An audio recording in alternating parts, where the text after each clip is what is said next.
Hey, you're listening to Stop the Scroll, a social media marketing podcast, and I'm your host, Heidi Schmidt.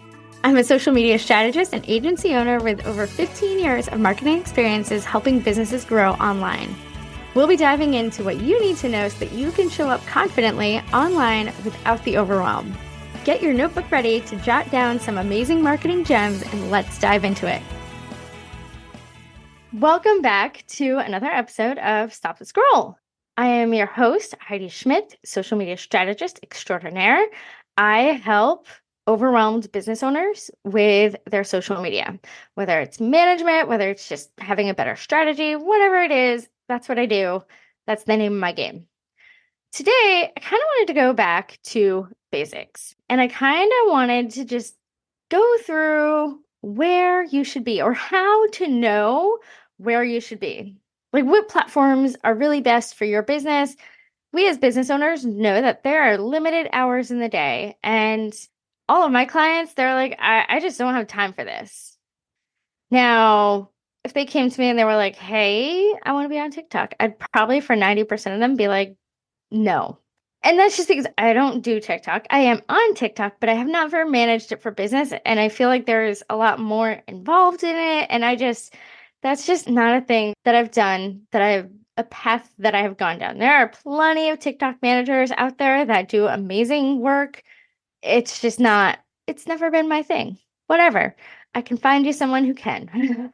But how do you know which platform to be on? Well, first of all, we're going to talk about the importance of choosing the right platform, like what you need to know. And we're going to talk a little bit about the different platforms, what they're good for, who's on there, all that kind of fun stuff. So really, it starts with marketing 101. And I've talked about this before. You have to know your audience. You have to know who they are, what they're doing online, what your value is. Like, what's your differentiator from, the guy down the street who does the same thing? You have to understand all of that, your audience profile, your ideal audience. You have to know who that is to really understand where you should be online. Like if you're marketing to a younger audience, I'm probably going to tell you like, yeah, you need to be on TikTok. And I can kind of help you set, hey, here are some recommendations, but I'm not going to give you a full TikTok strategy. Like, you're going to have to find someone else. I'm not your girl for that. If you're marketing a more B2B audience, you're probably going to want to be on LinkedIn. That's probably your audience. A client of mine, she at first wasn't really on LinkedIn, but then we kind of took over her personal LinkedIn profile, got her posting consistently, and she's like, I get so much good engagement. I feel like it's done wonders for me. Good things happen when you show up on LinkedIn. If your audience is another business owner, I should do more on LinkedIn. I do. But, my social media is, the cobbler's children's shoes. They don't have good shoes. I don't have great social media because I focus so much on my client work. That's neither here nor there. I've been working on doing better, and I feel like I'm doing better. Anyhow, this isn't about me. This isn't about me. This is about you. So, knowing your audience, but also align that with your overall business goals. So, different business goals are going to be good for different purposes. Like, for instance, if you want lead generation, depending on your business, you probably want to be running some sort of ads. Brand awareness, you probably, and your audience is on Instagram, you definitely want to be doing reels. So depending on your overall business goals is really going to help drive some of that content creation.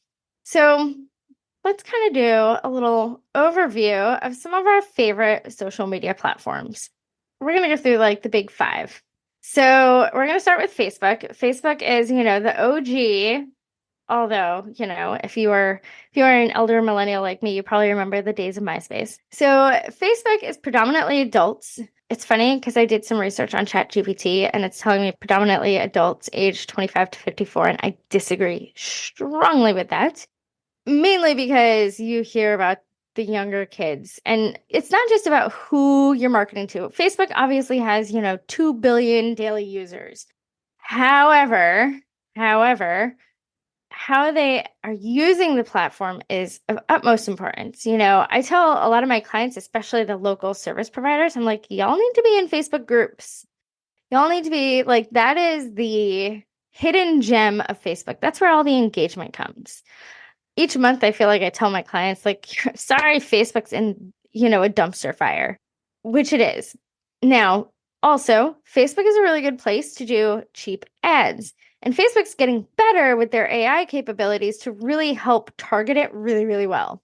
So you have that wide audience range. You know that people are using it for research. Like, when I found my therapist, for instance, good example, I went to Facebook and went into a local group and was like, hey, does anyone have a recommendation for a therapist? This was back in like 2020.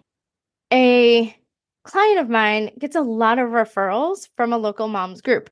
So if you're a service provider, don't sleep on Facebook groups. And now you can hire people to go in and be active for you, or you can do that yourself. Most of my clients are active in groups themselves. So think about, your audience, how they're using Facebook and all of that. Facebook ads are great to generate leads. They're also really great to build that brand awareness. Really good types of content that are going to perform is those community building posts in groups, video content, obviously, and don't sleep on Facebook ads. I can do basic Facebook ads, but there are people that are like brilliant at Facebook ads. So again, if you need a Facebook ads person, I can refer you to one who really understands the strategy behind it, because like Facebook ads are also super, super in depth. Like they can be. So I've run Facebook ad campaigns before, but if you want like long-term ad strategy, like that's a little out of my wheelhouse. Let's talk about Instagram. So Instagram is popular, especially among kind of the pseudo younger audiences. And I think about, all of my elder millennial friends are very active on Instagram. It's like our social media app of choice. There's also some younger audiences there also. So if you're marketing to anyone probably under the age of 50, you probably need to be on Instagram. And what do you post on Instagram? Obviously, Reels. Instagram just came out with a whole article. It was in Social Media Today. I'm going to link to it, talking about how to really win with Reels, because they've kind of changed things a little bit. And actually, they came out with like these 10 tips to improve your Reels performance. And, you have that first 3 seconds to really capture attention on Reels. We know this. This is something that we know. This is why, every social media manager under the sun on Instagram is like, you need to hook them in, which, yes, I also have a hook tip sheet, which I will also link in the show notes. But ideally, if you want lots of reach, you want your Reels to be between like 7 to 15 seconds. If you're kind of want that engagement in the sense that my audience already really knows me, I want to get in front of them, they might be a little bit longer, 30 to 60 seconds. Anything above 90 seconds, stay away from, because those don't get served up. Instagram has repeatedly said that hashtags don't matter. I call bullshit, like straight up. They don't improve reach per se, but they do, I think, still, and most other social media managers will say the same thing, is they do improve searchability, because people still search with hashtags. It's still a thing. So don't stop doing it until, they limit the number of hashtags that you can use. I recently read a thing that was talking about how carousels are kind of outperforming Reels, because they changed the algorithm a little bit. So now each individual carousel image has the opportunity to get found. It's not just your single post, it's each individual image. So they can serve up the image multiple times in the Explore tab, which is basically like your Instagram For You page, for those of you who don't know. So don't sleep on carousels. And carousels are really great for that educational content that, you want to tell a story. It's really, really good for that. I also like Instagram for the stories, the behind the scenes content. We all want that relatable content. I think Instagram really helps humanize brands in a way that some of the other social media networks don't, because of stories, because of Reels, because of all these things. Not because the content has to be so different, I mean, it does have to be different, but it doesn't have to be that different. Like you can repurpose Reels for TikTok. You can repurpose Reels for Facebook. But it's that relatability that you kind of get a little bit more on Instagram than you do some of the other platforms. And one of the tips that Instagram had in the article that I'm going to link below or in the show notes below, like this is on YouTube, which it will be on YouTube. If you're not following me on YouTube, please do. So Instagram says create relatable, humorous content. That's really what's going to perform best. Relatable, humorous content. Obviously, you want educational content, but that relatable content, take the humor out of it because if you're not funny, like if you're, depending on your industry, like you can't necessarily be funny. You kind of can, but you can't. But that relatability is so, so important to Instagram these days. So keep that in mind. That's my hot take. Next, we're going to talk about X. I will forever call it Twitter. I don't care what anyone says. Like all the X fanboys and whatever who still troll over there, be damned. It will forever be Twitter to me. And I will tell you, so like I joined Facebook in 2004. I am pretty sure, I don't remember when I joined Instagram, but I was an early adopter of Instagram. I was on Twitter in like mid 2007, I want to say. So I was an early adopter to some of these platforms. So I've seen the evolution of them. And I really take a lot of pride in that because platforms change and even the user bases change. So with Twitter, X, whatever you want to call it, you get a lot of highly engaged audiences and they're super active. I think that the crowd is a little bit older because I don't know, my husband uses Twitter all the time and not really any of my clients are using Twitter anymore. Since Elon Musk bought it, it's just kind of a cesspool. I don't know. It's not really favorable for businesses in general. There is something to be said about Twitter advertising, but do you really want to give your money to Elon Musk? That's for you to decide. It depends on your values. Me personally, even though I drive a Tesla, no, I bought it used from a local dealer, so I didn't give him any money. But we're not getting political here. Anyhow. So Twitter tends to be highly engaged. They tend to be very conversational. It's a great place, especially if you have a dedicated customer service team. It is a great place for customer service opportunities. You see lots of big brands use it for customer service. Like when I have a problem at the airport, the first place that I go is Twitter. Hey, at Southwest Air, like help a sister out. So there's that. ChatGPT said predominantly adults age 18 to 29, but I call BS on that. I don't think that's the case. I think they're a little bit older. I do think, hey, I lied. I was wrong because I decided that I had to Google it because it's like ChatGPT is wrong. Apparently they weren't. Apparently, according to a Hootsuite blog, 40% of Twitter users are like aged 18 to 34, which I find interesting. I don't know. I mean, it's 60% of Twitter users are male. So if you are in a male dominated industry, Twitter might be a good place for you. As of 2022, only 8% of American women have a favorable opinion of Twitter. That's interesting. I find that very interesting. But yeah, nearly 40% are between 25 and 34 years old, which I think is really interesting. And more than half of Twitter users, which this makes sense, are between 25 and 50 years old, 49, 50-ish. So this app is very much millennials and Gen Xers. That's their place. So if that's your audience, it might be worth being there, especially if you want to have those super connections with your audience. Just a thought. Definitely use hashtags. Hashtags are so relevant on Twitter to increase your reach. Let's talk a little bit about LinkedIn. So LinkedIn, we know, is a more professional audience, definitely B2B. Audience is definitely age 25 to 49, and they tend to be higher income and more educated users. So people with college degrees, advanced degrees, that kind of stuff. The best performing content that businesses should consider is industry news and professional insights. People like going there for that.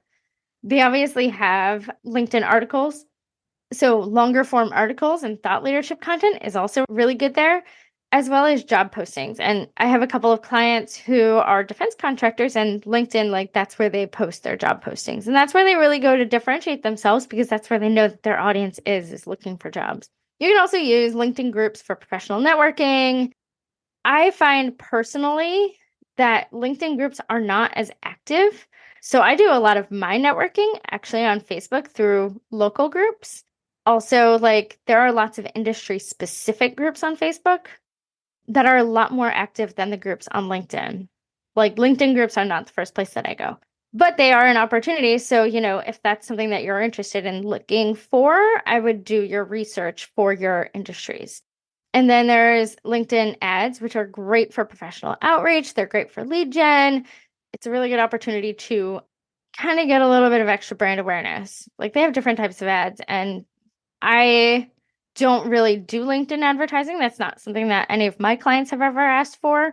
But if you're B2B or if you're, a recruiter or whatever, if you want to get a little bit more brand awareness on LinkedIn, there are some good advertising options. LinkedIn has expanded some of their ad capabilities, so it's definitely worth looking into.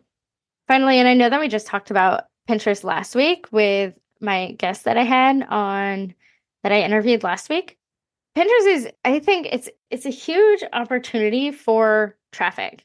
Like if your main goal is to drive traffic to your website, like you need to be on Pinterest. Pinterest is a predominantly female demographic, especially users with quote unquote, according to ChatGPT, interest in DIY crafts and home decor. I would also add in food in there, like recipes are big.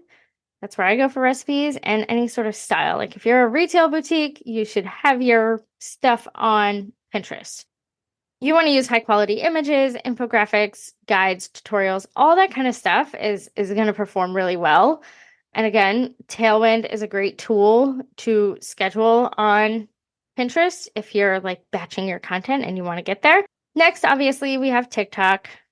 I don't want to spend too much time talking about TikTok because it's not my jam, but it's really great to capture the young audiences, the Gen Z, young adults, age like they say 16 to 24 because I would never let my 16-year-old on TikTok, and that's just not.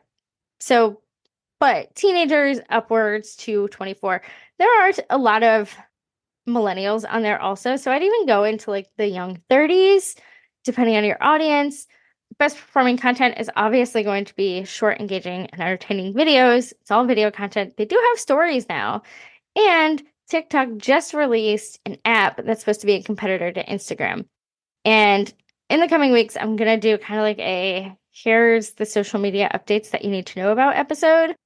And I might talk a little bit about that app. I haven't played around with it yet. I haven't downloaded it yet. We'll see. For those of you that are concerned about the whole TikTok getting banned thing, which I feel like I still need to talk about, but I also feel like it's kind of old news. You want to really, it's not a thing yet. Like TikTok already like countersued the government being like, you're singling us out, freedom of speech, blah, blah, blah. But we'll talk about that at a later date. So I don't think TikTok, basically, TLDR, I don't think TikTok is going away anytime soon. Behind the scenes and get ready with me videos perform really well. I love doing get ready with me videos. They're kind of fun. I don't know if you've done those before, but I think that they're a lot of fun. User generated content.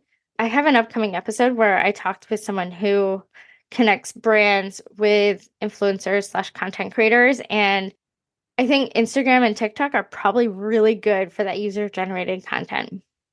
I would make a note that how you do hashtag research for TikTok and Instagram is very different. I'm not going to go into that today, but it's very, very different. So you cannot use the same hashtag strategy on TikTok that you use on Instagram. Keep note. And then finally, I wanted to talk a little bit about Threads. I've been hearing a lot about Threads lately. And fun fact, they just opened up the Threads API, which means that social media tools like Loomly, which I use for my clients and scheduling, can now schedule Threads. Now, Loomly doesn't have it yet, but the API is there, so I imagine it's coming soon. It's very similar to Twitter in like the text-based interaction. There's a lot of overlap with Instagram users.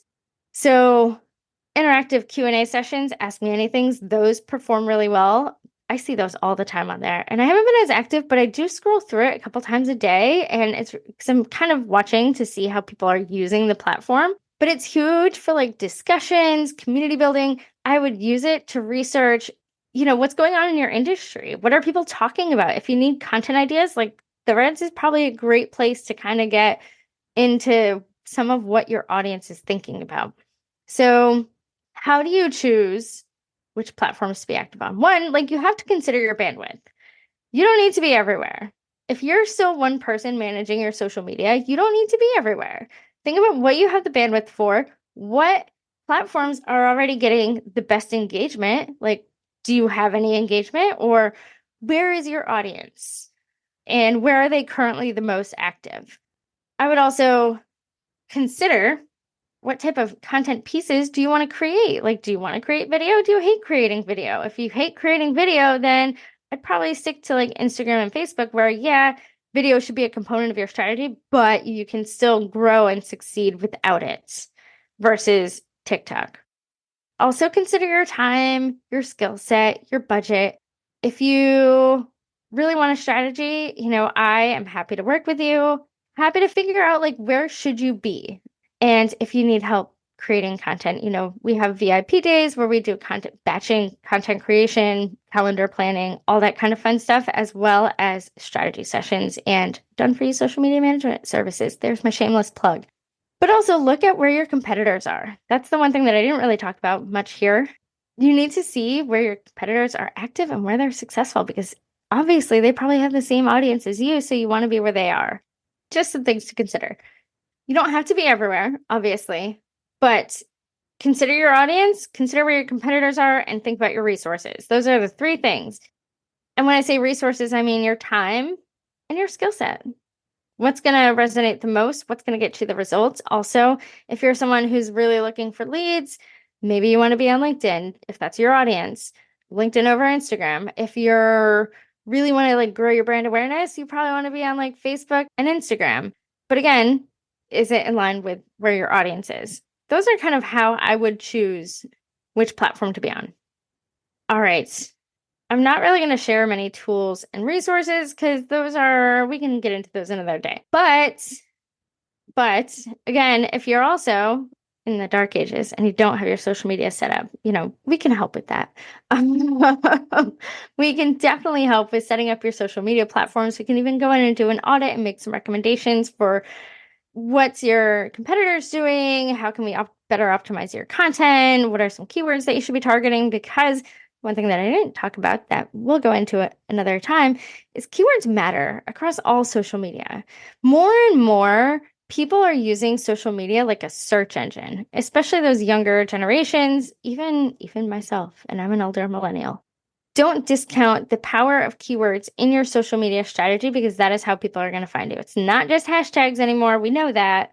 So think about how you're incorporating those keywords that you want to be found for into your social media strategy and into your content. That's my last hot take. And it is late. Not really that late, but that is all that I have for today. So thank you so much for listening. I hope this was helpful. If you're kind of rethinking your social media strategy and you're kind of like, where do I hone in? Where do I find the biggest success? That's what my strategy sessions are meant for. You can dive in, see what's working, give you some recommendations. Link to schedule is in the show notes. So that's where you can find me. Also, connect with me on Instagram and Facebook. I'm very active in those places. They're linked in the show notes also. And as always, tune in, leave a review. If you have questions or something that you'd like to learn more about regarding your social media or your marketing, please leave me a message, send me an email. I love hearing how much everyone loves the podcast. Until next week, keep creating and keep putting up, because that's how you're ultimately going to stop the scroll. Until next time, bye.